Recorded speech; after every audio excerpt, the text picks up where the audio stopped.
आज तक रेडियो सुनता है सारा जहां।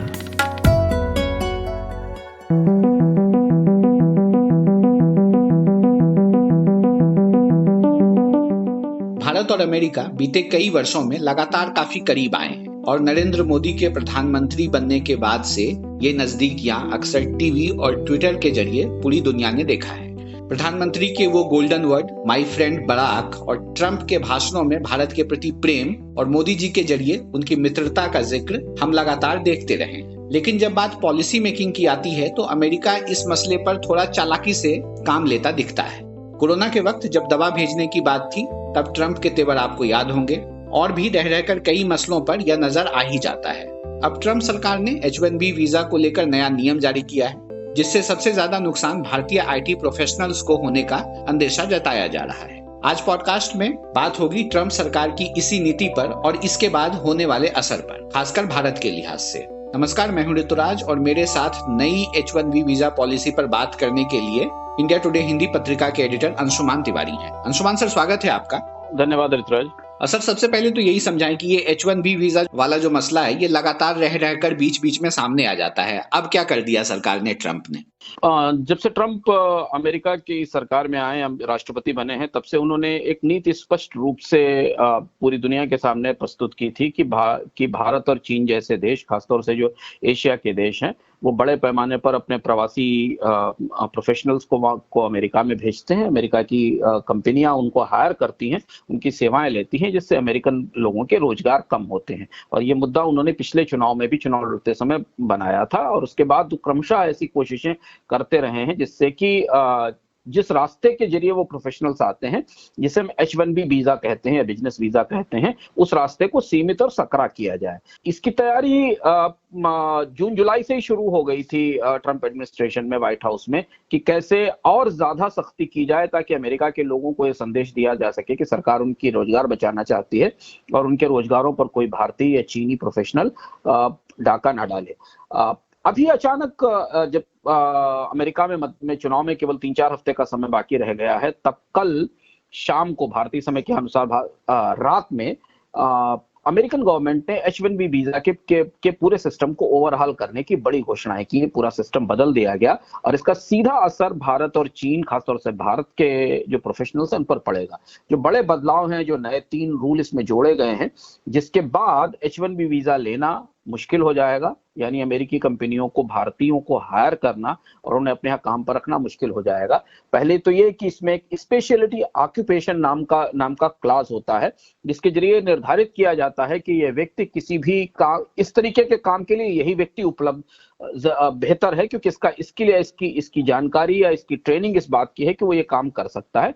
इसकी परिभाषा को सीमित कर दिया गया है। इसकी परिभाषा सीमित करने का मतलब यह है कि जिस प्रोफेशनल क्षमता के आधार पर भारतीय प्रोफेशनल अमेरिकी कंपनियों की तरफ से हायर किए जाते थे, अब कंपनियों को और ज्यादा लेबर डिपार्टमेंट के सामने ये प्रूव करना पड़ेगा कि नहीं, ये सेवा सिर्फ भारत के या किसी खास देश के प्रोफेशनल्स ही दे सकते हैं।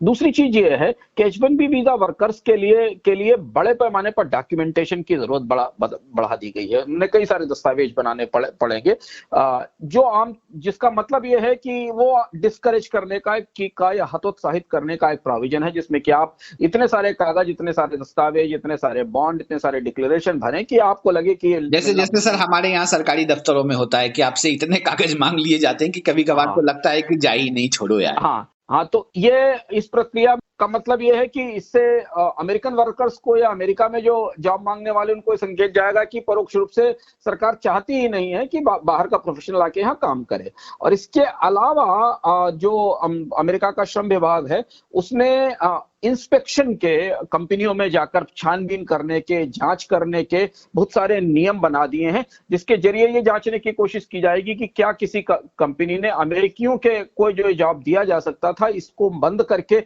के भारतीय किसी विदेशी प्रोफेशनल को जॉब दिया है कि नहीं दिया है। कुल मिलाकर ये तीनों नियम H1 वीजा का दरवाजा जो ट्रंप के आने के बाद धीमे धीमे सकरा होता चला जा रहा था, उसे और ज्यादा सकरा कर देते हैं और इसका असर हमें भारत के उद्योग पर या भारत के प्रोफेशनल्स पर, भारत के आईटी सेक्टर्स पर दिखाई पड़ेगा, क्योंकि भारत में बड़े पैमाने पर प्रोफेशनल्स पूरी दुनिया की कंपनियों में काम करते हैं। आपने सर जिक्र किया भारत और चीन पर असर पड़ेगा, सबसे ज्यादा यहीं के लोग जाते हैं क्या? हाँ, भारत और चीन जो है वो H1B वीजा में उनका सबसे बड़ा हिस्सा है। अमेरिकी सरकार का आंकड़ा ये बताता है कि इसमें भी भारत का हिस्सा सबसे बड़ा है, 70%। और इसीलिए भारत में सबसे ज्यादा चिंता होती। चीन में भी उतनी चिंता नहीं होती, लगभग 30% हिस्सा H1B वीजा का चीन के खाते में जाता है। भारत से सबसे बड़ी संख्या है H1B वीजा की। और इसलिए जब भी ये कभी मुद्दा आता है तो भारतीय कंपनियों में, भारतीय टेकीज में, भारत में काम करने वाले लोगों में सबसे ज्यादा चिंता होती है। माना जाता है कि करीब करीब भारत की जो टेक्नोलॉजी की वर्कफोर्स है उसका एक काफी बड़ा हिस्सा अमेरिकी कंपनियों के लिए काम करता है, और या भारत की कंपनियां जो अमेरिका में सेवा देती हैं उनके लिए काम करता है। एक आंकड़ा सर मैं पढ़ रहा था कि तकरीबन 85,000 जो है H1B वीजा अमेरिका देता है हर साल। वो नंबर्स नहीं घटाता है, लेकिन नियम जो है वो दिनों दिन कठोर करता चला जाता है, ऐसा क्यों है? हाँ, ये उसी का तरीका है, क्योंकि नंबर इसलिए नहीं घटाता है क्योंकि अमेरिकी सरकार के नियमों के हिसाब से आप भेदभाव नहीं कर सकते हैं। और कंपनियां वहां इस बात पर जरूर दबाव बनाती हैं कि यदि उनको सस्ता लेबर दुनिया में कहीं मिल रहा है और भारत से आने वाला कर्मचारी अमेरिका से आने वाले कर्मचारी की तुलना में कम वेतन पर आता है और उन्हें अगर सस्ता प्रोडक्ट प्रोड्यूस करने के लिए बाजार मिल रहा है तो उन्हें उससे रोका नहीं जाना चाहिए। तो सरकार इसका एक पिछला रास्ते से दरवाजा खोलती है, कोशिश ये करती है कि वीजा की प्रक्रिया बनी रहे, दरवाजा रहे, लेकिन वो इतना सकरा हो जाए कि उसमें आने वालों की संख्या सीमित हो जाए। और यही काम हमने पिछले कई 4-5 सालों से लगातार देखा है। और इसलिए हमने देखा है कि भारत के वीजा अप्रूवल्स का रिजेक्शन बड़ी तेजी से बढ़ता चला जा रहा है। भारतीय कंपनियां या भारतीय प्रोफेशनल्स जब भी H1B वीजा के लिए अप्लाई करते हैं या वहां आवेदन करते हैं तो उन्हें नकारने की संख्या, उनको नकारने का प्रतिशत लगातार बढ़ता जा रहा है। ठीक है अंशुमान सर, यहाँ रुकेंगे मैं छोटे से ब्रेक के लिए। जब ब्रेक के बाद लौटेंगे ना तो इसकी टाइमिंग पर हम बात करेंगे, कैसे समय में ये डिसीजन लिया गया है। कमाते हैं लेकिन बचा नहीं पाते, बचाते हैं तो उससे कमा नहीं पाते। शेयर की चाल, निवेश का हाल, बाजार का तमाशा, इकोनॉमी की भाषा, बॉन्ड, बीमा, सोना, चांदी, सबकी होती है बात। बचाते रहो नारे के साथ। हर शनिवार मैं यानी नितिन ठाकुर आपकी मुलाकात कराऊंगा आपके मनी मैनेजर से। ब्रेक के बाद आपका स्वागत है। अंशुमान सर हैं हमारे साथ, जो H1B वीजा को लेकर जो अमेरिका ने बदलाव किए हैं उस पर हम बात कर रहे हैं। सर, ब्रेक से पहले हम कह रहे थे कि हम अब पॉलिसी में जो बदलाव का वक्त है उस पर बात करेंगे। अमेरिका में चुनाव होना है और ऐसे वक्त में यह बदलाव किया गया है, इसका साफ एक संदेश है वहां के लोगों के लिए। स्वाभाविक सी बात है, संदेश है। और ट्रंप प्रारंभ से ही एक प्रोटेक्शनिस्ट या एक संरक्षणवादी राष्ट्रपति के तौर पर नीतियां बनाते रहे हैं, और वो लगातार, इसमें भारत और अमेरिका के कूटनीतिक संबंध या भारतीय प्रधानमंत्री और ट्रंप के रिश्तों का कोई फर्क नहीं पड़ा है। ट्रंप ने हमेशा इस तरीके की नीतियां बनाई हैं, इस तरीके की नीतियां बनाने की कोशिश की है जिसका एक अपना राजनीतिक मतलब है। और इस समय जबकि अमेरिका में चुनाव में प्रतिस्पर्धा काफी गहरी है, जो हमारे पास पोल के रिजल्ट्स आते हैं उसके हिसाब से बिडेन लीड कर रहे हैं और ट्रंप पिछड़ रहे हैं, तो उनकी कोशिश यह है कि एक अंतिम प्रयास के तौर पर अमेरिका के लोगों को संदेश दिया जा सके कि उनकी नौकरियां लेने के लिए बाहर से कोई नहीं आएगा, बाहर के प्रोफेशनल्स नहीं आएंगे, बल्कि उनके लिए विकल्प सीमित किए जाएंगे। इसलिए इसमें कुछ और भी प्रावधान किए गए हैं, ऐसे प्रावधान किए गए हैं जिससे कंपनियों को कर्मचारी हायर करने पर ज्यादा पैसा खर्च करना पड़ेगा, जिससे कि उन्हें किसी भी तरह से उन्हें अमेरिकन कर्मचारियों को अपने यहाँ नौकरी देने में ज्यादा सहूलियत और सुविधा प्रदान करेगा। अब सरकार ने ये फैसला लिया है तो इसका कुछ असर भी वो भांप रही होगी, क्या लगता है इलेक्शन पे ये बहुत ज्यादा असर पड़ेगा वहां पे? ये कहना मुश्किल है, क्योंकि फैसला अभी कल ही आया है। हमारे पास अभी कोई पोल या रिएक्शंस ऐसे उपलब्ध नहीं है जिससे हम ये जान सकें कि लोग इसको कैसे ले रहे हैं। हालांकि अमेरिका की आईटी कंपनियां इसके पक्ष में कभी नहीं रही हैं, उन्होंने प्रत्यक्ष रूप से परोक्ष रूप से इस बात का विरोध किया है। अमेरिका के उपभोक्ता भी इस मामले पर पोलराइज या डिवाइड रहते हैं कि उन्हें सस्ती सेवा मिलनी चाहिए या जॉब्स मिलने चाहिए। तो अमेरिकी टेक कंपनियों का हमेशा यह पक्ष रहा है कि उन्हें अगर सस्ता श्रमिक, उन्हें सस्ती प्रोफेशनल सर्विसेज मिल रही हैं तो उसका फायदा अमेरिका की अर्थव्यवस्था को मिलता है, अमेरिका के उपभोक्ताओं को मिलता है। उन्हें जो बचत होती है उसके मुनाफे शेयर बाजार में रिफ्लेक्ट होते हैं और अमेरिकी निवेशकों को उसका फायदा होता है। लेकिन राजनीति इस तरह से नहीं सोचती। राजनीति इस तरह से सोचती है कि तात्कालिक तौर पर अगर वो इससे एक इमोशनल कनेक्ट बना सके और लोगों को इस बात के लिए प्रेरित कर सके कि नहीं, अमेरिकी कंपनियां दरअसल आपकी नौकरियां दूसरों को दे रही हैं तो उससे वो आपका हक है। ये राजनीतिक कोशिश इसमें चल रही है। अब अभी किस तरीके का रिएक्ट करेंगे लोग, कैसे इसका नतीजा आएगा, वो हमें अगले 3-4 हफ्तों में अमेरिका में चुनाव की प्रक्रिया शुरू हो रही है, उसमें सामने समझ में आ जाएगा। लेकिन भारतीय बाजार के लिए, भारतीय कंपनियों के लिए गहरे असमंजस की स्थिति है, क्योंकि अमेरिका में चुनाव होने के बाद नई सरकार आने तक भारतीय अर्थव्यवस्था के लिए प्रोफेशनल्स की आवाजाही या प्रोफेशनल्स को विदेश को अमेरिका में काम करने के लिए भेजने की प्रक्रिया पूरी तरह ठप होती दिखाई दे रही है। और खासतौर से ऐसी परिस्थिति में जबकि भारत में बेकारी बहुत ज्यादा है, बाहर से आने वाला जो पैसा है, रेमिटेंसेस है, जो अभी ताजा डेटा आया है उस हिसाब से कम हो रहा है। भारतीय कंपनियां या भारतीय प्रोफेशनल्स नई अपॉर्चुनिटी की कोशिश कर रहे हैं ताकि वो मंदी से बाहर उबर सकें। तो अमेरिका में राजनीतिक रूप से आया है फैसला उनकी सपनों पर और उनकी उम्मीदों पर भारी पड़ेगा। सर, हम भारत अमेरिका रिश्तों की और H1B वीजा पॉलिसी पर बात कर ही रहे हैं, तो एक चीज इसमें और पूछना चाहता हूं, क्योंकि आप बिजनेस की खबरों पर लगातार नजर रखते ही हैं। हाल के दिनों में, हाल के वर्षों में अमेरिकी कंपनियों का अक्सर भारत से जाना लगा रहा है। हार्ले कुछ दिन पहले छोड़कर चला गया, उससे पहले फोर्ड चला गया था भारतीय बाजार को छोड़कर। ये क्या है, भारतीय बाजार रास नहीं आ रहा अमेरिका को, और अब भारतीय प्रोफेशनल भी रास नहीं आ रहे हैं? ऐसा इतना बड़ा कोई हमने भारतीय बाजार से किसी कंपनी को जाते नहीं देखा। कंपनियों हार्ले का भारत से जाना प्रतीकात्मक रूप से, हार्ले डेविडसन का प्लांट बंद होना एक प्रतीकात्मक रूप से चर्चा का विषय था, पर वो भारतीय बाइक बाजार में बहुत छोटा हिस्सा रखती है। 2500 साढ़े 3,500 बाइक्स बिकती हैं थी हार्ले की। प्रीमियम मार्केट था, एक उनकी वर्कफोर्स थी, उनकी एक सेल्स डिवीजन थी। हार्ले जैसी बाइक्स बिकने की संभावना भारत में और कम हो गई, क्योंकि गहरी मंदी है, जो कंज्यूमर क्लास है उसके लिए नौकरियां नहीं है, उसकी तनख्वाहें कम हो रही हैं। तो कोई भी समझदार कंपनी मंदी की अर्थव्यवस्था में अपने आप को बनाए नहीं रखना चाहेगी। तो हार्ले डेविडसन ने उसे वापस अपने कारोबार को बंद कर दिया। इसका मतलब ये नहीं कि हार्ले की बाइक्स भारत में नहीं आएंगी, वो इंपोर्ट होकर आयात होकर आती रहेंगी।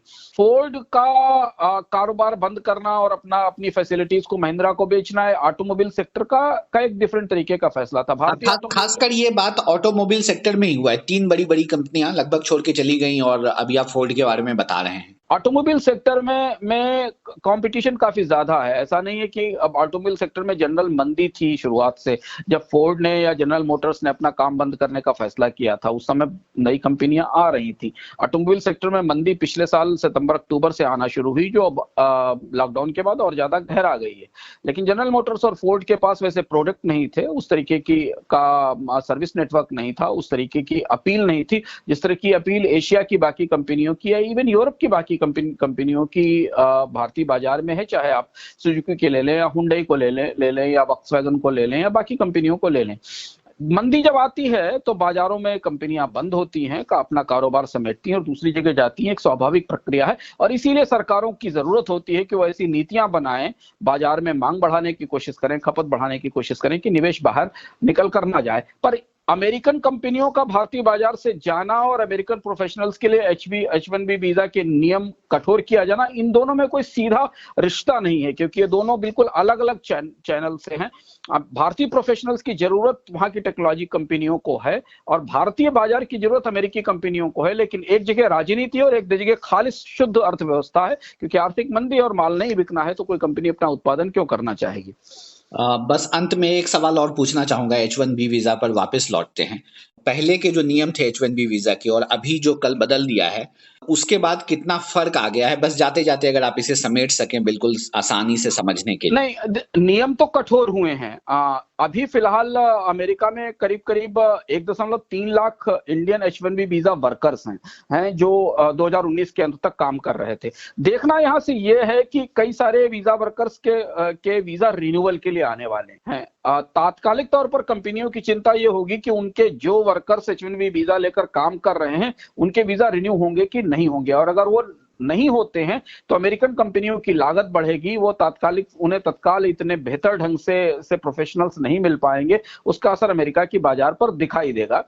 फिलहाल भारत के लिए तो अभी अनिश्चितता की स्थिति है। भारतीय प्रोफेशनल्स को अमेरिकन चुनाव के नतीजों का इंतजार करना पड़ेगा, और अमेरिकी चुनाव के नतीजों के बाद जब नई सरकार व्हाइट हाउस में आएगी अगले साल जनवरी तक, तब ये सब स्पष्ट होगा कि इस पॉलिसी का भविष्य क्या होने वाला है। यह पॉलिसी पुराने अपने रिलैक्स्ड या उदार व्यवस्था की तरफ लौट जाएगी या यही व्यवस्था लागू रहेगी। फिलहाल ये अनिश्चितता बनी रहेगी, और अनिश्चितता ऐसे समय पर बनी रहेगी जब अमेरिकी अर्थव्यवस्था को भी प्रोफेशनल्स की जरूरत है मंदी से उबरने के लिए, और भारत के प्रोफेशनल्स को नौकरियों की, जॉब की और तनख्वाहों की जरूरत है ताकि वो भी मंदी से उबर सके। लेकिन राजनीति हमेशा वास्तविकताओं से कटी हुई होती है, चाहे वो राजनीति भारत की हो या अमेरिका की हो, तो वो उस राजनीति का असर हम देख रहे हैं जो न तो अमेरिकी बाजार की वास्तविकता से जुड़ी है और न भारतीय बाजार की। शुक्रिया अंशुमान सर आज के पॉडकास्ट के लिए और हमारे साथ जुड़ने के लिए इस पॉडकास्ट में। आज हमने बात की अमेरिका की जो नई H-1B वीजा पॉलिसी आई है उसका क्या असर होगा भारत पर और यहाँ के बाजार पर, IT प्रोफेशनल्स पर। कैसा लगा आपको हमारा यह पॉडकास्ट? कोई सुझाव हो या कोई शिकायत तो लिख भेजिए हमें radio@aajtak.com पर। शुक्रिया।